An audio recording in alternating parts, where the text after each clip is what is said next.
That's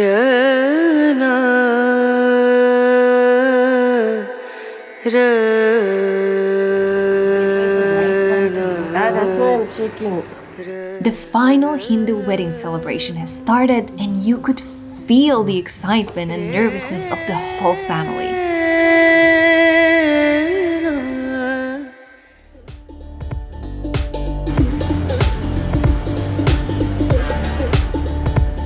We quickly took our small suitcases and switched to another hotel for the night because both of the last two functions were happening on the other side of Pune. Traveling from one side of the city to the other wouldn't really make that much time, but traveling from one side to the other was extremely slow due to worldwide known Indian traffic chaos. Road traffic is very congested in India in general because of the increased population, which is ever increasing. The jams occur when the number of cars are simply bigger than the roads can support.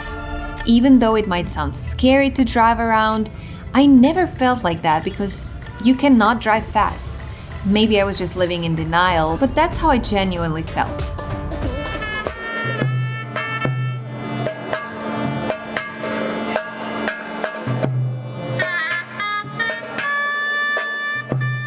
One thing that was shocking to me was that there were about 700 guests attending the wedding, and I just couldn't understand how because the wedding venue didn't seem that big and it never felt crowded. The thing is, the guests can come and leave as they wish throughout the whole Hindu wedding day. This comes hand in hand with the culture that has a huge punctuality issue. Us three European heads were again on time, which also gave us an overview of the whole event, which took all day.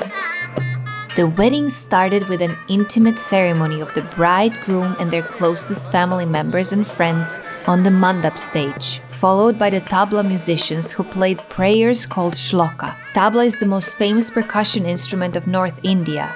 Its wonderful sound brought a special holy vibe to the wedding ceremony. Mandap in Hindi means a covered structure with pillars. In Hindu weddings, mandap is an altar for weddings. It is decorated with the floral fixtures and bells, and it is the place where the union of the couple takes place. Different Indian states have their own unique wedding ceremonies.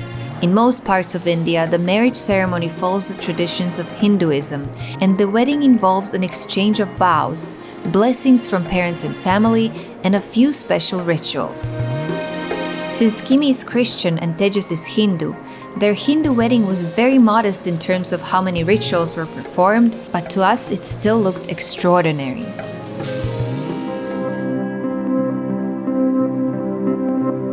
Kanyadan ritual is when the groom places a Mangal Sutra around the bride's neck.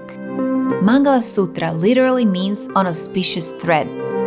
It is usually a necklace with black beads strung from a black or yellow thread prepared with turmeric. It is a symbol of marriage worn by women. Saptapadi is the most important rite of Hindu marriage ceremony. It literally means 7 steps. The newlywed couple takes 7 steps around the holy fire. After the 7th step, the couple legally becomes husband and wife.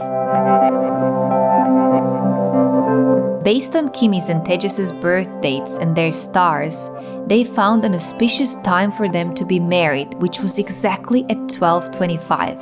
It is commonly done at weddings to avoid the presence of evil eyes. After many different rituals, which were filled with lots of different blessings and prayers, with the bride, groom, priests, and their closest family members, they were now officially married.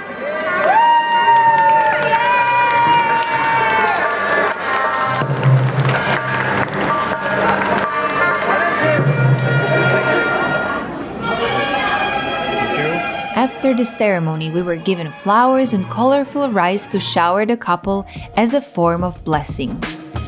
After the official part ended, it was time for some feta, not the feta cheese, but the other feta, the traditional turbans worn in Maharashtra. Jani is getting his feta done. The closest men of both sides of the families had their turbans made by the turban makers. How does it feel, Jani, to have feta? actually quite nice.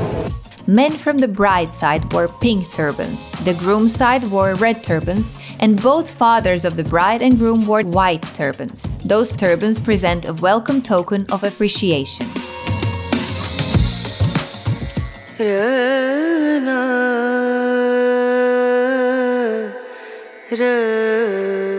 When all the fetas were beautifully wrapped, it was time for the next step.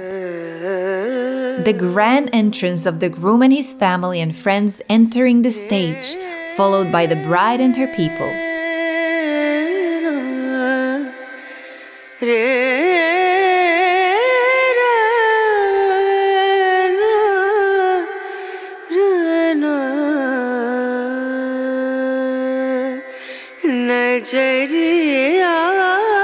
Kimberly's entrance was in a way the Christian version of her walking down the aisle with her father and brothers and given away to Tejas' family.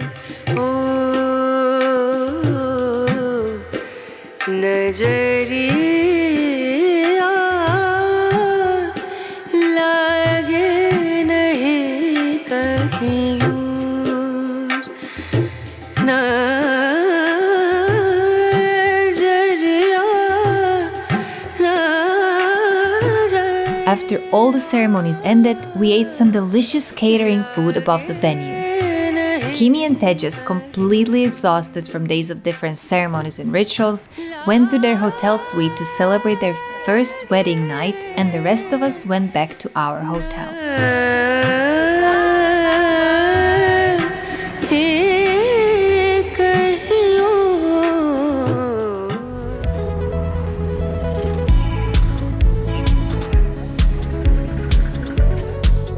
The next day, we got back to our previous hotel, Corinthians. Yanni's and my new, slightly better room had a rat under our bed. We were wondering, why were there so many rats around the hotel? Because we've seen them outside. There is this unfortunate culture of people leaving their food plates outside of their rooms on the floors. An invite to every rat of India to join the free food party. The hotel staff was very sorry, but we did have a bittersweet feeling afterwards. Where are we going? We are going to the Parayagdam Ashram. Our last day in Pune was a rest day. For some. And for some, it was an adventure day. We left Yanni resting at the hotel while the rest of us visited Lorenzo's old friend and his family. It was Christmas time, so we decided to bring them a small Christmas tree as a gift. We are buying a plant for the family we're visiting. This is Shafeer. Shafeer lives in Dubai. Yep. And Shafeer is from Kerala. Kerala? Yeah. Kerala, which is South India. Ayurvedic place. Yeah. Anna, look at how beautiful this is. Amazing, Look at, hey, amazing. look at here. Look at, take a picture from here. We're buying Christmas tree. Yeah, this is a huonekuusi in Finland. Huonekuusi. 220. It's like plus 30 and we're buying Christmas tree. Yeah, big. Yes, that's right. You want the... You don't speak English? No. You know little. No? You take care of this? Driver.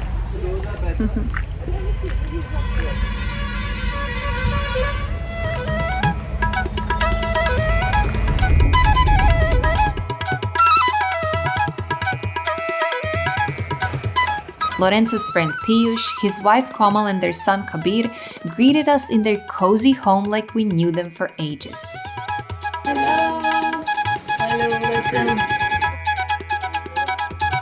We talked about their lives, and we ate delicious food prepared by their maid. Typically, every middle-class and higher-class family in India has a maid or several maids at home. They either live with the family, or in Piyush's family case, the maid comes to cook and clean a couple of days a week and goes to sleep in her own home. Some maids might cook, clean, take care of children, take care of animals, do gardening, but what is important is that they're always treated as family members. While we ate, I heard some familiar Bollywood music on TV. Now, do you remember that taxi driver from the beginning of my trip? Well, the same video that our taxi driver played as we traveled to the airport in Finland started playing on Piyush's and Komal's TV. It was definitely some kind of sign, if you believe in them.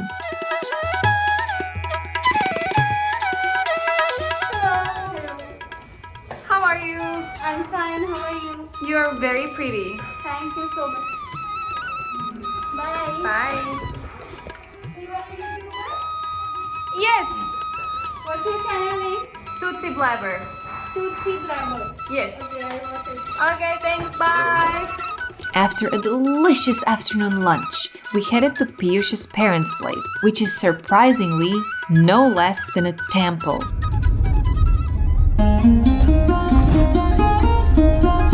What's the connection now that how come we can go? Because his parents are from here. They belong to the temple.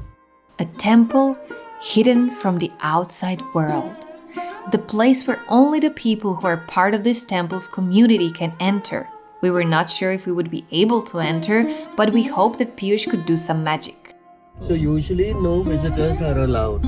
Oh, No one at all. Okay, but so we are somehow privileged Yeah. though. His both parents are priests at the temple, so after a quick negotiation at the gate, Piyush got us in.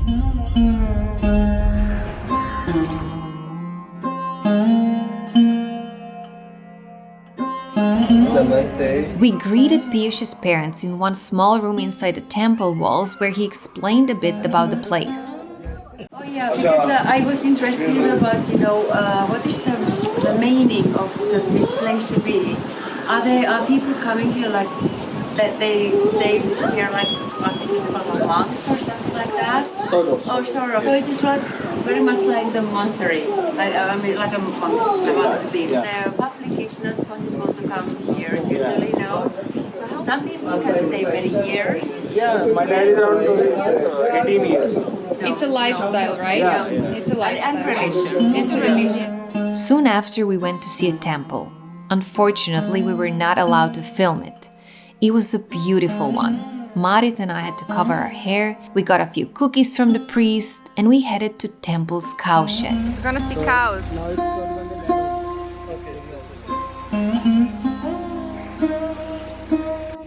So basically you're saying that this is a small city. Yes, you can see. They have mills, cloth mills, and paper mills. They publish their own books, spiritual books. Okay, okay. Wow.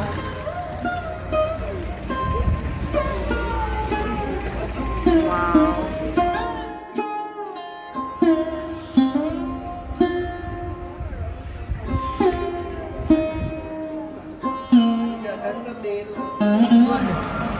Just feel how it feels.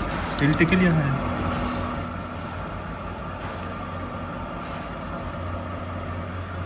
Oh my god. It sucked me in. Yeah, It's very rough. yeah, yeah. Very rough. Yeah. Bye. Bye, sweetie. Namaste!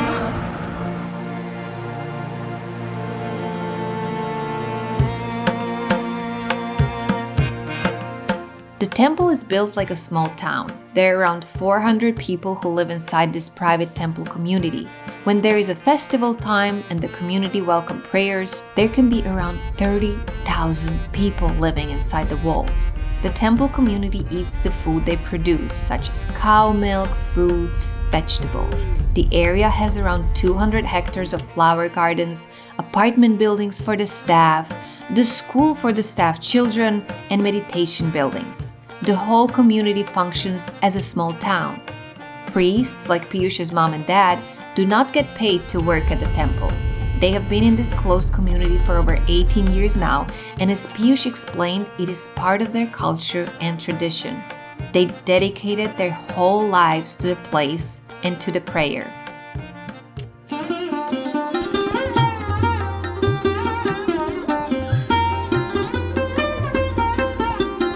Before we went home, we took a golden hour walk around the garden and left home with a heart full of love. Namaste.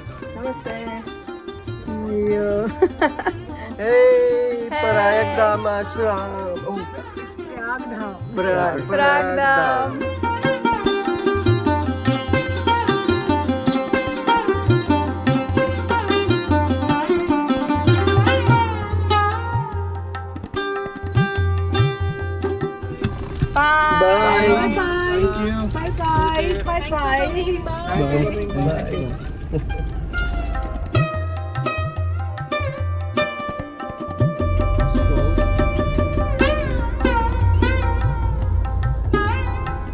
When we got back from the temple, we picked Jani at the hotel and headed to the city to run some final errands before leaving Pune.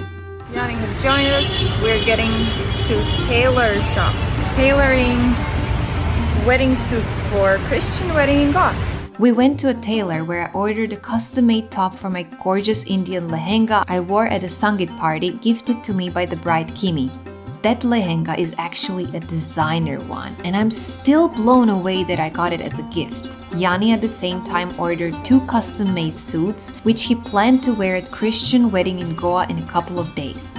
The prices of the fabrics and work are so cheap in India that if you ever need something custom-made and are traveling to India, just go for it. Jani's suits were ready the next day.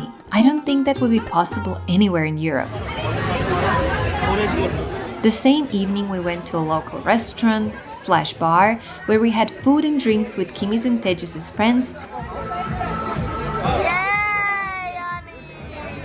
before we all headed to Goa the next morning. Taxi issues. No one wants to pick us up because we have so much luggage. We found a taxi. They will charge us more, but that's fine.